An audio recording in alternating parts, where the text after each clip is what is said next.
So Joel Embiid and the Sixers were blown out in Game 1 against the Knicks on Monday, falling 137-98. Embiid had an uncharacteristically quiet night, finishing 3 for 11 from the field for 14 points and 4 boards. And so, Stephen A., do you give Joel Embiid a Game 1 pass, considering it was only his 5th game back since recovering from an emergency appendectomy and that series before went 7 games? Of course I do. And the reason why is because he's always injured.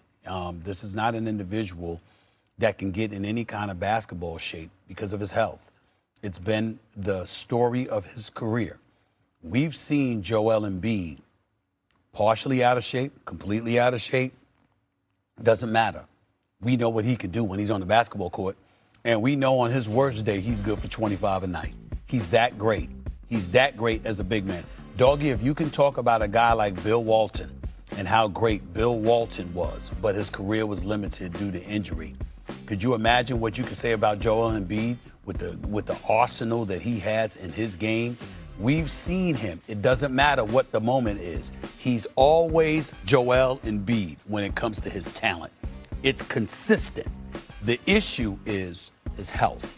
And so because his health, particularly to his lower extremities, has dominated his career, you know his conditioning is always compromised. So when that man performs the way that he did in Game 1, and he looks you in the face and says, I was tired, how can we possibly deny that that's true?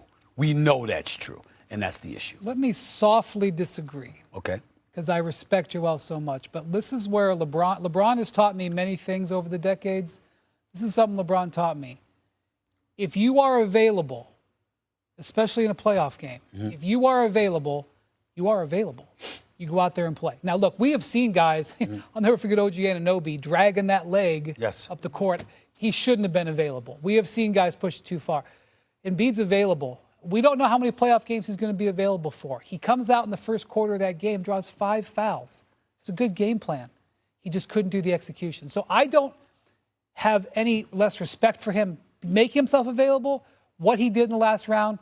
But if he's going to be out there, he's available, he's got to give him a better product.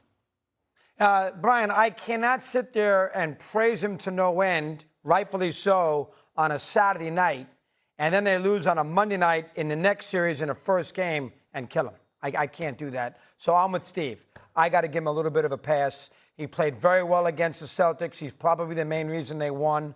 They could have brought Kareem in with Wilt and Russell. They wouldn't have beaten the Knicks in Game 1, no matter what the circumstances were. Let me see how this series evolves. I will give you this. If he doesn't really play well in this series, if they lose and he plays well, I'll live with it. But if he is one of the reasons why the Sixers lose, then I think Embiid's got to get some. You got to get on him. But you have to give him the benefit of the doubt after they won on Saturday night. First time in the history of the franchise, as you just talked about, beat the Celtics, who were 32-0 with 3-1 leads. You win that series, a great series for the city of Philadelphia. You can make an argument that that's one of the biggest wins, 3rd, 4th biggest win they've ever had. They won the NBA championship. They won a Game 7 with Julius one year when they were up 3-1. And this one, that's how good it was. So I'm going to give them a little break as far as the first game goes against the Knicks. A little break. Guys, here's all you need to know. And Wendy, you'll appreciate this. The New York Knicks ran 27 pick and rolls against Joel Embiid. Think about that. 1.63 points per possession, which is astonishing. Why that happened? Because they knew coming into the game he could barely move. You saw him on the court. You saw in Game 7, not once but twice, 2 times his own teammates were pushed into his knees. Okay, and he ended up going down. You saw him stretching on the floor on the Knicks bench, being stretched out by the trainers and stuff like that. And 48 hours later, he's got a Game 1 against the Knicks, a team that he averaged 33 and 10 against on one leg 2 years ago. Come on, y'all. We got to understand who we're talking about here. Joel Embiid. I get where LeBron is saying he's more qualified than us to say it. But if ever there was an individual that just... And they ran 27 picks because they ain't feeling sorry for him. That's right. I understand that. I mean, that's just reality. I'm just saying that. But if he's hurt, he's hurt. Yeah. You know, we can't move. All right, Wendy, thank you so much for joining us. We will see you later. Coming up. Matchups between these teams generally have been great. Game 1 was a blowout, but there feels like there were a lot of scheduling reasons why that may have been the case. So, very specifically, Monica, you know the Knicks as well as they can be known. What will you be watching for early tonight that will give you a sense that this one's not going to be like Monday? We just finished talking about officiating, Gritty, ironically. How the Knicks guard Joel Embiid, particularly Karl Anthony Towns and Mitchell Robinson. For as much as you have in terms of the two of them, the double big option and the depth that they bring, in game one, which was like 65% of Sixers, if you want to say that much, both of them had 3 fouls at halftime, and that would have been problematic if this was a real contest. So that's what we're watching for tonight, Michael, as we're watching to see if Embiid is able to recapture the form he had in those 3 wins against Boston, look like the MVP that he once was, and put those Knicks bigs in foul trouble. I got to see Philly's offense put pressure on the Knicks defense. They got to be aggressive early, and that doesn't mean just Embiid, but it starts with Joel, right? And Paul George is critical to this. Talking about a guy with playoff experience for forever and ever and ever. Paul George has had that with multiple teams. They're going to need Paul George tonight to help set that. And then if they are playing with the force that I expect them to see tonight, then Maxey, all right, look, Maxey's a nightmare. The Celtics found that out firsthand in critical games in Boston. The Sixers have to have that Maxey tonight in Madison Square Garden. We've been talking about how great the Knicks offense has been.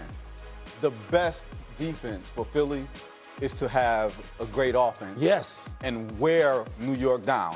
You're not going to do that by lumbering Joel Embiid and trying to get the bigs in foul trouble. Your strength is in your athleticism.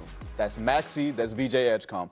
Maxey took 1 shot in the first quarter. While getting Karl Towns and Mitchell Robinson in foul trouble, nobody else really got involved. He needs a 30-point night. Look, the game was over at halftime. Right? Yeah.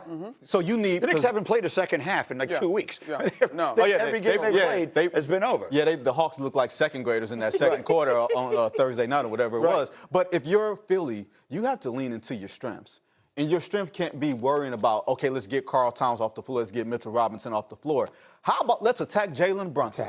How about let's use our strengths and have it be exactly that? Let's make Jalen Brunson work. Let's make Josh Hart work. We have speed. We have athleticism. This isn't a one-to-one thing, but it means you have to push the pace and create matchup problems. I hear you, and I just to me, the first matchup problem that I saw was Embiid. I hear you, but sure, apply the philosophy to other positions on the floor. Definitely make this Knicks defense show that they can hold. I mean, this was a team that was ranked in the top 10 in terms of defensive rating for much of the season. So yeah, 100% test that. On the flip side of that, though, if we just go to what the Knicks can do offensively, they have the same opportunities to attack this Philadelphia defense. They've not figured out Jalen Brunson early in the series, which is a little bit different because the last time they met in the series, the first 2 games, they did a pretty good job with Brunson. That was not the case the other night.